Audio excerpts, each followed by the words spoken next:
हवालात में मुझे और अब्बा को इकट्ठे बंद किया गया था। अभी तक हमारे पीछे कोई खबर लेने नहीं आया था कि हम पर हवालात में क्या गुजर रही है। मैं तो अपने होश में ही नहीं था। बार बार लड़की का जुमला कानों में गूंज रहा था। मेरे ज़हन की तो ये हालत हो रही थी कि लगता था आधे घंटे बाद मेंढक बन जाऊंगा। अब्बा मुझसे तमाम हालात सुन चुके थे और खुशी से पागल हो जा रहे थे। उन्होंने फौरन अपनी नाराजगी खत्म करते हुए मेरी टेंड सहलाई, फिर मेरी कमर थपथपा कर बोले, अबे कमाले, तूने तो कमाल कर दिया, क्या छक्का मारा है। मैं हुनको की तरह इनका मुंह देखने लगा। अच्छा ये बता, तूने इसे जवाब क्या दिया? काका कुछ भी नहीं, मैं हल्काया। अब्बा ने बगौर मेरी बात सुनी और इनके माथे पर सलोटे पड़ गईं। यानी कि तूने इसे हाँ नहीं की? अब्बा असल में मैं घबरा गया था। क्या कहा? तू इसके घर गया था? अरे वाह, इसका मतलब है बात 100% पक्की। अब्बा चहके और मैंने अपना सर पकड़ लिया।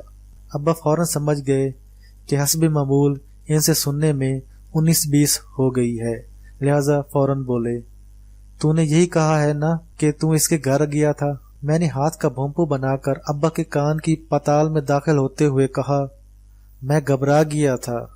अब्बा जलाल में आ गए। अबे किस बात से घबरा गया था? इतना लंबा चौड़ा गंजा जवान होकर एक लड़की से घबराता है? अबे शर्म नहीं आती? साबित हो गया है कि तू किसी गधे का बच्चा है। अबे इतनी बुजदली तुझ में कहां से आ गई? वही चुप कर मनहूस। तड़ाक से पहरेदार का डंडा अब्बा के नेफे पर लगा और उन्होंने कांपते हुए सिपाही के सामने हाथ जोड़ दिए।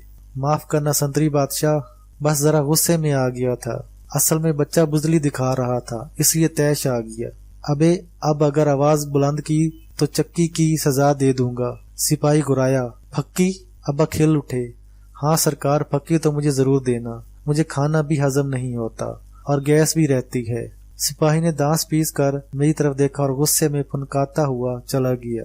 मैंने कान लपेट कर सोने की कोशिश की, लेकिन अब्बा फिर मेरे सरहाने आ गए। अब की बार उन्होंने पैंतरा बदल कर खुशामदाना अंदाज इख्तियार किया। कमाले? मैंने करवट बदली। अब यो कमाले, मुझे नींद आई है। मैंने जमाही ली। अबे देख, बेटा नहीं मेरा, चल उठ के बैठ, तुझे कुछ तरीके समझाता हूँ। तरीके? अब्बा मैंने MNA तो नहीं बनना। अबे अमीर लड़की फंसाना भी MA करने के वाली बात होती है। अब्बा ने हस्ब रिवायत मेरी बात का नया मतलब निकालते हुए कहा। मुझे पता था कि अब अगर अब्बा से ऊंची आवाज में बात न की गई तो वो हर बात का उल्टा ही मतलब निकालेंगे। अचानक मुझे कुछ याद आया। अब्बा तेरा आला समात किधर है? कौन? मेरा साला शुजात। और इसका जिक्र इस वक्त बीच में कहां से आ गया? बदबख्त कहीं बैठा गले सड़े फल फ्रूट बेच रहा होगा। मेरा दिल चाहा कि अपना सर हवालात की सलाखों में दे मारूं। फिर सोचा बिला वजह सलाखें गंदी करने का क्या फायदा।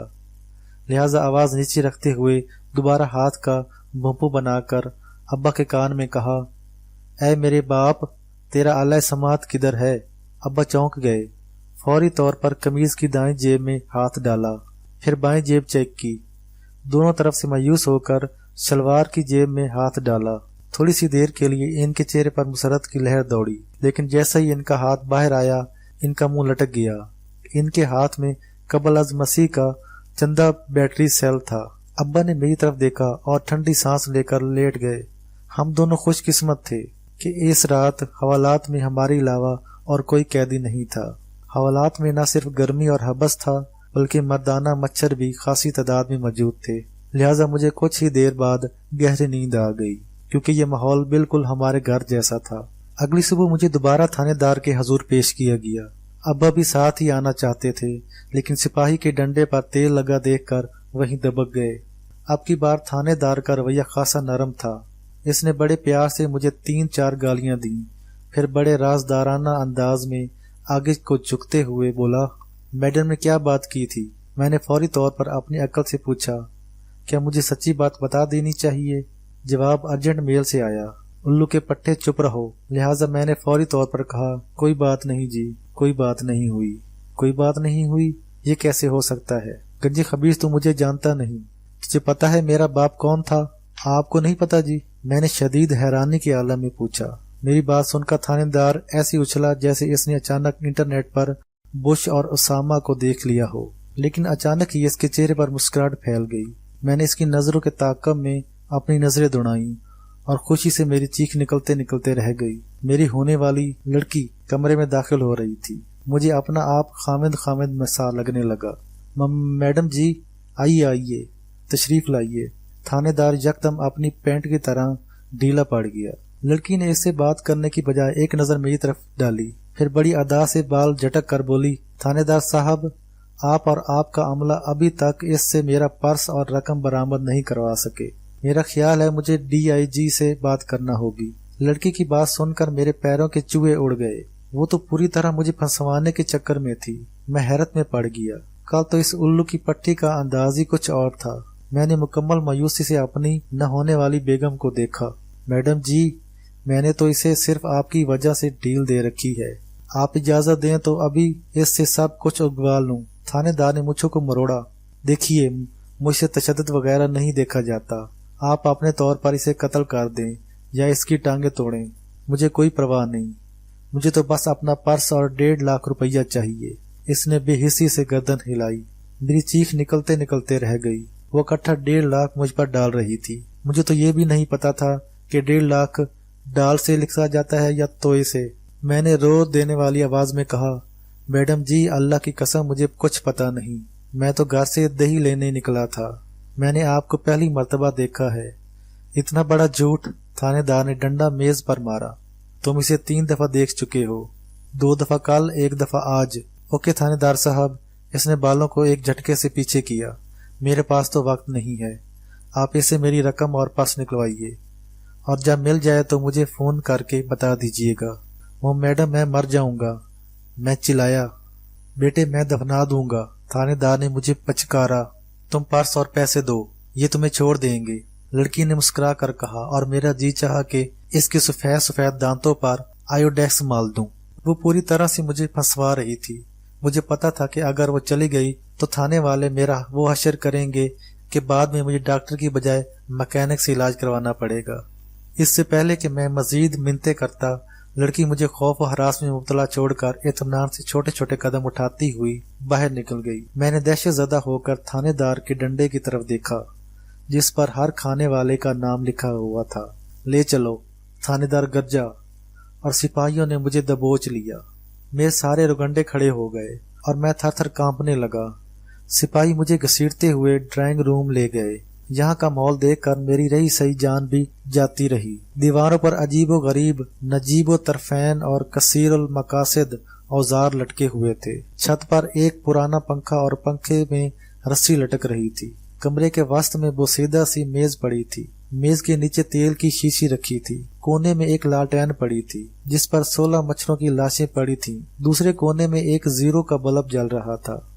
कमरे की दाईं दीवार के साथ मुख्तलिफ छोटे छोटे लोहे के ट्रंक पड़े थे जिस पर थाने के पूरे अमले का नाम लिखे हुए थे। कौम के मुहावजों के हर बक्से पर 3-3 ताले लगे हुए थे। सिपाहियों ने मुझे मेज पर लाकर पटक दिया। थानेदार ने मूंछों को मरोड़ते हुए इशारा किया और एक सिपाही ने तेजी से पंखे के साथ लटकी हुई रस्सी से मेरे हाथ बांधना शुरू कर दिए। यकीनन बहुत जल्द मैं और पंखा महमूद अयाज की तरह एक होने वाले थे। मैंने सोचा अगर मैं पंखे के साथ घूमते हुए जमीन को देखूंगा तो क्या जमीन मुझे घूमती हुई न दिखाई देगी या साकत नजर आएगी। एक लम्हे के लिए मुझे यूं लगा जैसे मैं न्यूटन हूँ। फिर मैंने चिल्लाना शुरू कर दिया, सर जी माफ कर दें, अल्लाह के वास्ते मुझे ना बांधे। थानेदार ने गरज कर कहा, आखिरी दफा कह रहा हूँ, मैडम के पैसे दे दो। सर जी मैं सच कह रहा हूँ, मेरे पास पैसे नहीं है। थानेदार ने इत्मीनान से सिपाहियों को इशारा किया और खुद तेजी से बाहर निकल गया। सिपाहियों ने मुझे खींचना शुरू कर दिया और मैं खुद ब खुद ऊपर उठता चला गया। मेज आहिस्ता आहिस्ता मुझसे दूर होती जा रही थी। जब मैं पूरी तरह पंखे से मुंसलिक हो गया तो एक सिपाही स्विच बोर्ड की तरफ बढ़ा। हाय अम्मा, मैं आने वाले वक्त को महसूस करके लर्ज गया।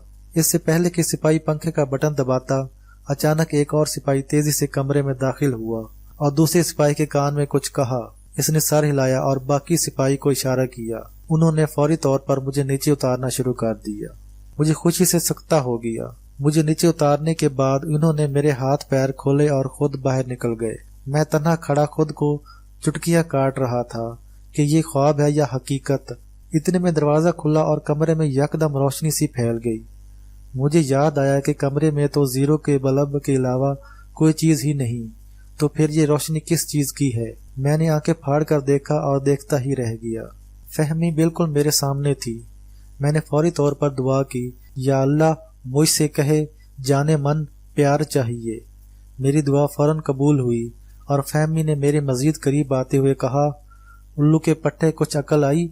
मुझे फौरन होश आ गया। तथा तुम तो मुझसे शादी का कह रही थी। हाँ, लेकिन इससे पहले तुम्हें दिखा देना चाहती थी कि मेरी बात से कभी भी इनकार किया या बहस की तो 1 मिनट में उल्टा लटका दूंगी। सुभान अल्लाह, मेरे अंग अंग में खुशी की लहर दौड़ गई। एक खूबसूरत और अमीर लड़की मुझसे कह रही थी कि मुझसे शादी कर लो वरना उल्टा लटका दूंगी। अल्लाह ऐसी लड़कियां सब मुसलमान भाइयों को अता करे, आमीन। ठीक है मम, मुझे मंजूर है, मैंने जल्दी से कहा। वो कुछ लम्हे मुझे घूरती रही, फिर अपने पीछे आने का इशारा किया और थानेदार के कमरे की तरफ बढ़ गई। थानेदार एक कैदी से पांव दबवा रहा था। फहमी को देखते ही झट से सीधा हो गया। जी मैडम जी, कुछ फूटा ये? फहमी ने पूरे एतमाद से कहा, जी हाँ, और अब मैं इसे अपने साथ ले जा रही हूँ। ये मुझे पैसे वापस करने पर आमादा हो गया है। थानेदार ने दांत पीस कर मेरी तरफ देखा और बड़ी मुश्किल से खुद को कंट्रोल करते हुए बोला, ठीक है जी, जैसी आपकी मर्जी, लेकिन ज्यादा अच्छा था अगर ये 2-4 दिन यहीं रहता। फहमी ने सपाट लहजे में कहा, मैंने कहा ना, अब जो फैसला करना है मैं खुद कर लूंगी, आओ मेरे साथ। वो मुझे साथ लेकर थाने के बाहर खड़ी सुर्ख रंग की बड़ी सी गाड़ी की तरफ बढ़ गई। थाने का सारा अमला मुझे खा जाने वाली नजरों से देख रहा था। गालबन मैं पहला मुर्गा था जो इनकी गिरफ्त से कुछ दिए बगैर निकल गया।